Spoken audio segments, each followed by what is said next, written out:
Today is March 29th and the 29th day of hashtag 31 Titles Women in History.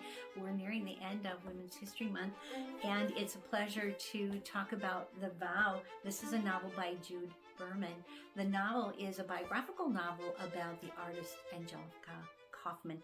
This is one of my favorite books of the 17 titles that I've read from Janice Daly's list for this month.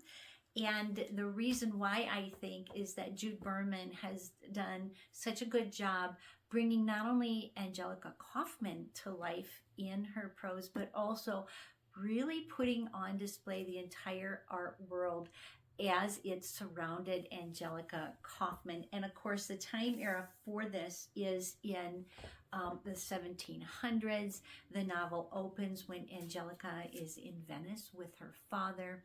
She is painting a replica in a basilica, and she hears this voice, and this voice saying to her, "Paint from the soul." And so this is a message that resonates with Angelica throughout the novel.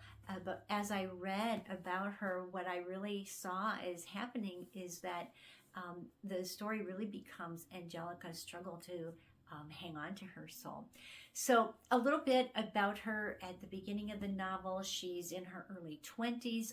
Her father has nurtured her artistic talents for years, and she's very accomplished as a young woman. And she has made this decision to never marry. And so this is our vow, one of many that she makes. And it's interesting to note how women during the 18th and 19th century often said they would never marry because marriage was often an end to their creative life. And of course, then having children as well. Children consumed their time. And so it doesn't surprise me that Angelica Kauffman made this commitment to herself because she was a precocious artist, she's very talented, she's a very determined woman. So as the story unfolds, a woman comes across Angelica in Venice, Lady Wentworth, who is a British woman, and she asks Angelica to paint her portrait. And what this does is it opens up a relationship between Angelica and Lady Wentworth. Before we know it, Angelica is going to London with Lady Wentworth. At the time, artists relied on patrons to help pay their way. And so Angelica is hopeful that Lady Wentworth will expose her to those potential clients.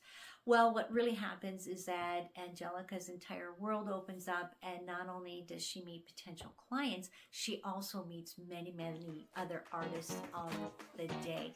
And they're too numerous to list here, but suffice it to say that this is a full panoramic view of Angelica Kauffman's rise as a painter and the woman that she was, and then ultimately the impact that she left on the art world. So again, one of my favorites from the list of titles that Janice Daly put together. I highly recommend it. The author again is Jude